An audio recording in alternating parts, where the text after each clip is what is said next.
Are you writing for 25-year-old city dwellers when your real audience is 45-year-old suburbanites? Here's how to find out the truth.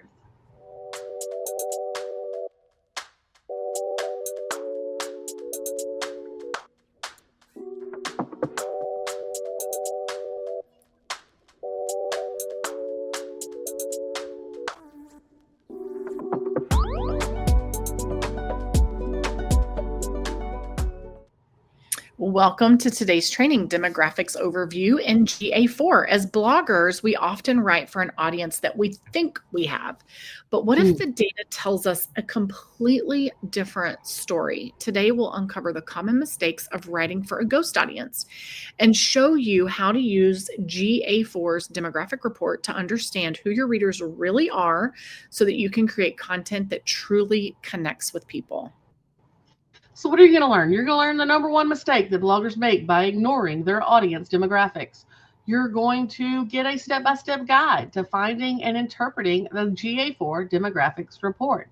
You're going to learn how to discover the age, the gender, the location, and the interests of your readers. And then we're going to give you actionable tips to tailor your content, your headlines, and your strategy based on all of that information so that we can tailor to your true audience. That's right. And here's what you're going to walk away with: a clear picture of who is actually reading your blog.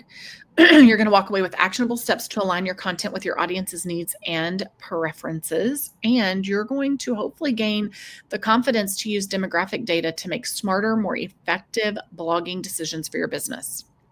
So before we dig in, words hard. Before we move forward, I want you to text the word demos with an S to 251-644-6701 to get your free printable. Now, what is that number one mistake? Writing for an imagined audience instead of your real one. Many bloggers start with a perfect reader in mind, a detailed avatar that they've built from assumptions. They create content, they choose topics, and they write in a style that's all geared towards this imagined person. It's great until you start getting data. And then what's the problem? The problem is that this avatar doesn't always match the actual people who are visiting your blog. So now that we have data, we don't want to lead to that major disconnect, right? We want to stop that disconnect between the content that you create and the audience that you're really attracting.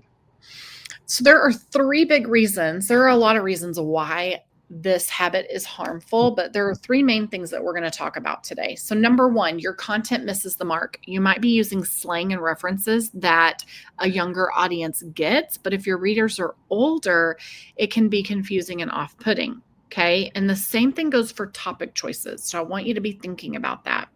Number two, your growth stalls. When your content doesn't resonate, readers are not going to stick around. They're not going to share your content. They're not going to subscribe. They're not going to pin it. They're not going to be invested in you. You're building a blog for people who aren't there because you're talking to the wrong people.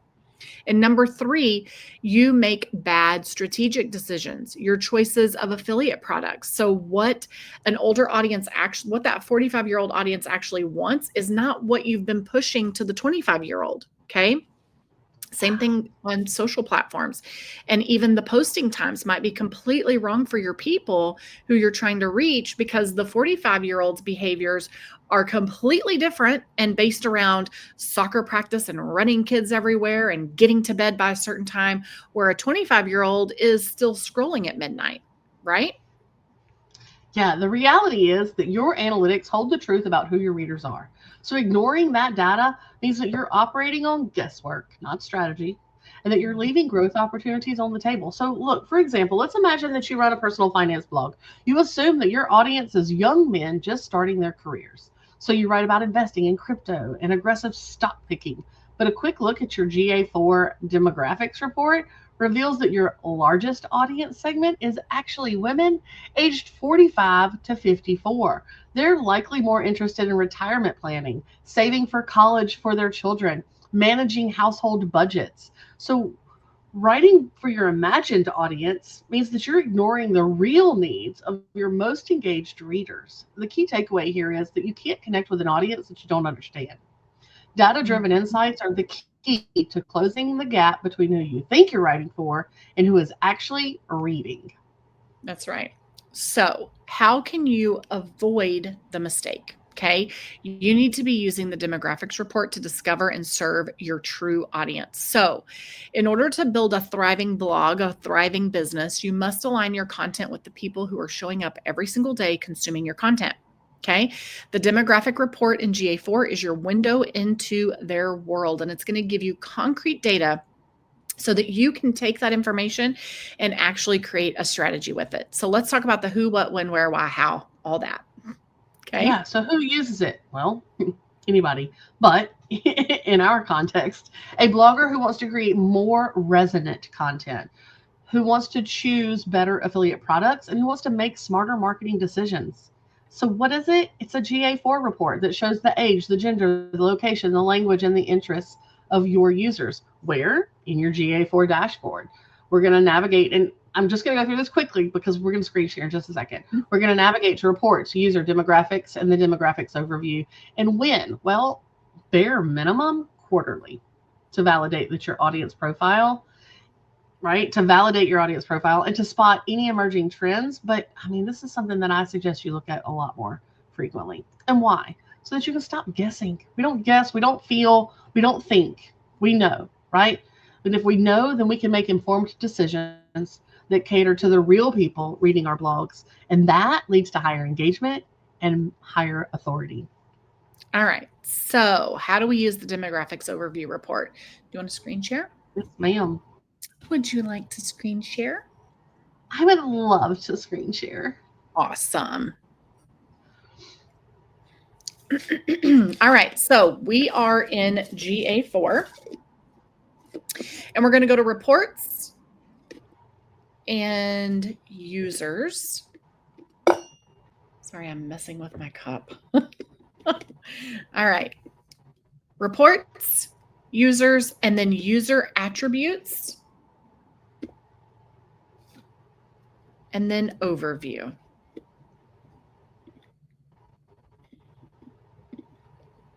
All right. This overview is going to give you a very high level snapshot.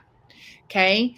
You can get actionable insights that you need to drill down. So if you click on view countries or view ages, etc., you can go to more detailed reporting from there. All right. See that? Hopefully the majority of your traffic is from the United States. If you're with an ad network, they're going to be looking at something like that. Hopefully the age that you're seeing the most of is the age that you've actually been writing content for. All right, so let's analyze your core demographics. Okay, so if you are in the countries and cities, click on view countries. Okay, so from here, we're going to click right here. Okay. This shows you where your readers are at.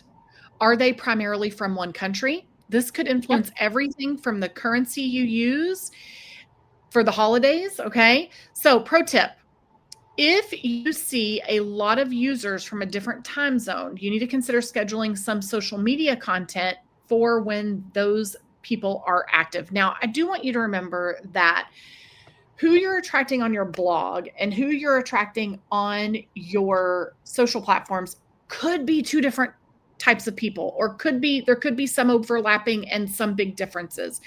But this data that's here in GA4 is a great place to start. All right, so now I want you to go back to overview, and we're going to look at age and gender.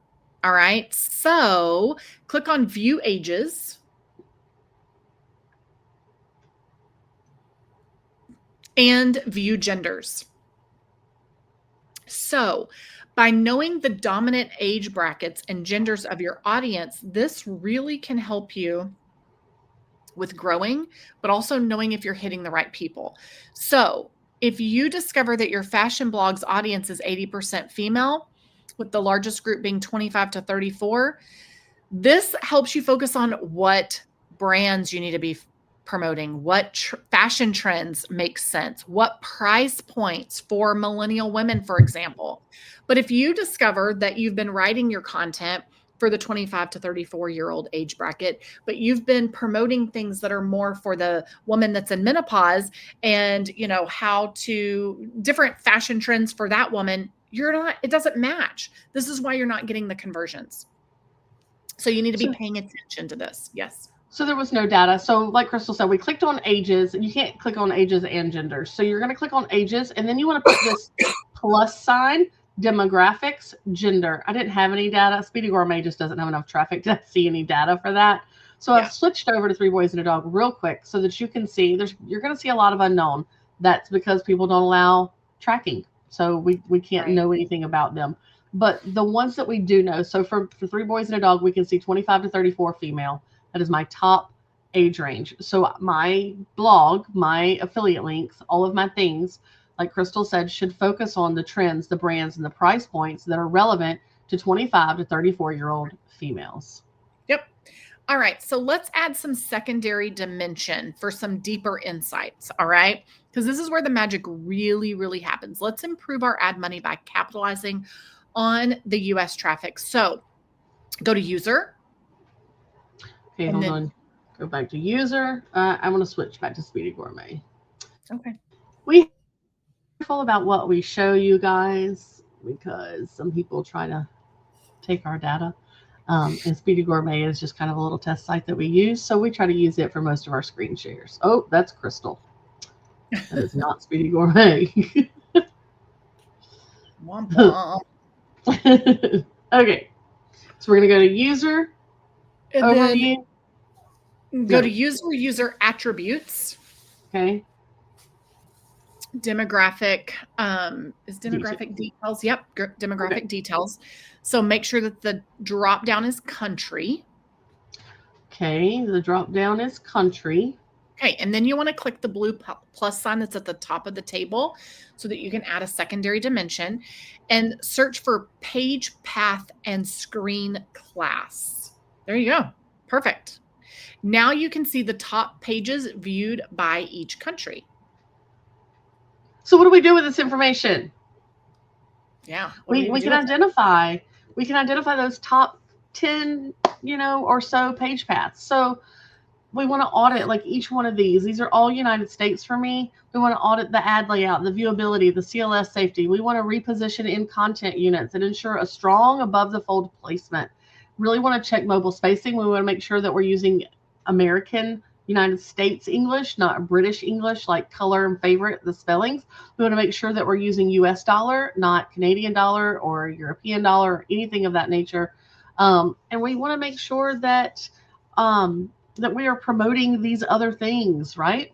So, Crystal? Yeah. So then what else can you do? So localize content where it matters. So for top countries, starting with the US, list the top page paths and note the themes, note the commonalities that you're seeing. Okay. Create US specific examples, price references in US dollars and seasonal tie-ins. Where non-US traffic is meaningful, add localized notes or a short US versus whatever that country is. Okay. Like a tip box on relevant pages. Let's refine your content calendar by country page insights. So turn the country plus page path list into content clusters. So how can you take that information and see what additional content, like this could help you see additional posts that you need to create for existing content clusters or existing landing pages or potential new landing pages that need to be created. So let's use this data real quick as an example, Crystal. Okay. So for here, we got hamburger meat, ground beef, hamburger, ground beef. Clearly, our US audience really likes ground beef. I see a lot of Instant Pot as well. So they're wanting fast. They're wanting quick. It's very obvious, right? They're busy. They're raising kids probably. Yeah. Right. So then you can determine 2 to 3 spinoff posts and make sure that these things are interlinking to each other, which if you've been following our stuff for a long time, like Kelly, all of that's going to be interlinked appropriately, right? Well, this is Speedy Gourmet, which is, like she said, more of a test site. But for our own blogs, we've already done that. You need to be doing that as well, okay? Another quick one that you could do is add a next up internal link block that is tailored to US interests on the high traffic US pages. So how can you push people to more of this content in a, this is the next thing that you need to be reading. Okay.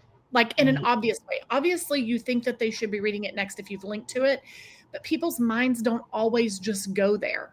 Okay. They don't always know that that is a link to click. So you really, next up is this, go read this content. Okay. So then I want you to optimize your headlines and your intros for that dominant country. So for example, for those top US pages, I want you to really review your SEO title in that introduction promise. Make the value explicit in sentence 1. Use US spellings and phrasings. Mention the outcome or the time frame if appropriate. So for example, before it might be great savings tips, but after we're really doing that US target. So 5 smart money moves for busy American families, right? We're laying it out there. This is for American families who are busy. So the next thing you also want to do is really hone in on your affiliate stuff and make sure that it fits. So on your US heavy page paths, review your outbound links. Swap out unavailable or non-US friendly retailers for US options. Add comparison tables with US shipping or returns. Like, give them information that could encourage them to buy these things, where to buy them in the US. If it's, outside of Amazon, maybe you're linking to affiliate links through another third-party company or through another affiliate group that pushes them to Target or Walmart or something like that. Okay. Add one US retailer that is an alternative for each of these things that you're trying to, on each of these blog posts, add an alternative place that they can buy something with your affiliate link, ideally. All right. You want to talk about time zones? I think you froze up. My dogs are going crazy. No. So can you hear them? Is that distracting? If so, you'll just have to go ahead. Okay. I'll go ahead. So also note the top US regions, the cities and states, and take a look at what their time zone is, right? So if you see that the majority of your audience is on the East Coast and you live in a central time zone, then it may mean that when you're scheduling your emails to go out, that you target that more to the people that are on the East Coast, and then everybody else will just fall behind, right? Or you may learn that a lot of your email subscribers are in, or a lot of your traffic is from California. So you would be sending potentially, you'd be sending out your emails or the big promotions that you're doing according to that time zone. Just take note of that and utilize it, test it, see what kinds of results you get, because it really could be that you are not acknowledging that your largest audience comes from this area or this area, and you're not keeping them at the forefront of your mind. Okay. Something else that you need to do is really hone in and tighten your user experience for your mobile readers. Open your top pages on your phone. Get your phone out and open things up on here. Improve the scannability. Are your paragraphs short enough? Is it easy to read? Are things smooth? Are things tappable? What does it look like? Because if it's hard for you to navigate, it's hard for the person on the other end to navigate. Add a mid-post call to action on those top US pages with the lowest engagement rates. See if you can get them engaging bigger and deeper earlier on. All right. Are your dogs calmed down? Yeah, sorry, the garbage man is outside and they're letting me know. So the next thing that you can do using that country page path thing is to really guide those internal links. We kind of talked about it a little bit. We touched on it, but let's get very specific. From each top US page, I want you to pick 2 to 3 logical next steps that are US relevant posts, or whatever your top country is. We keep saying US because that was what our data showed us. But if yours is something else, Canada, the UK, Australia, then that's what you want to do. I want you to add descriptive, in context links in the intro, the mid, and the end positions to increase that session depth. Make sure that you insert 1 new internal link per top US page today for a super quick win. And then I want you to create US focused lead magnet placements. So for heavy US pages, top pages, map where your lead magnet makes the most sense. Okay. Where should that be placed? And that could change based on what kind of lead magnet you have. Like the lead magnet boxes for something that's a free printable is placed different than something that accompanies the information and not just is the information, if that makes sense. Add a US relevant checklist or call to action, or I'm sorry, a guide mid post, and track it and see how that does. And you can track that in your events, file downloads, or generated lead, which we talked about in another training. Okay. Launch a simple US centric checklist. We'll link to that. Yeah. Or a PDF on a top page and see how it does. All right. Measure those things. Don't just think it's doing well. Know that it's doing well. Yeah. And review it monthly. You want to make sure that you are rerunning those demographic details at least monthly. You want to log your top pages. You want to implement at least one optimization each time. You want to track your impact on what you've changed, your RPMs, your conversions, all of those things. So a quick win is to add a 30-day reminder to compare your results and pick the next US page to optimize. Your final micro habit. We just talked about all the things. A final micro habit is just condensing all of that to make it easy to refer back to. Spend 15 minutes in your GA4 demographics overview and complete this task. Navigate to the report's user overview, identify your number one country, your largest age bracket, your top active user by interest, your dominant gender, all of those things, and write them down. And then ask yourself, does your recent content reflect this audience? If it does, fantastic. Keep going, keep going, keep going. Continue to be the guru for that topic. If it doesn't, maybe it's time to brainstorm one new blog post idea that is perfectly tailored to them and see how that does. Remember, your blog success depends on connection. You need to use data to understand who you're talking to, and you're actually then going to build a loyal community that feels seen and feels heard. All right, you've got this. Don't forget to text the word demos with an S to, I'm trying to remember the number, 251-644-6701. 251-644-6701. If you message that phone number with the word demos and it does not go, you don't get anything in return, that means that you D&D'd us. So you need to text the word start by itself, count to 10, and then text the word demos and it'll work. Now, go take this step today and start the journey of truly knowing your readers and serving them well. All right, guys, we'll see you in the next video. Bye.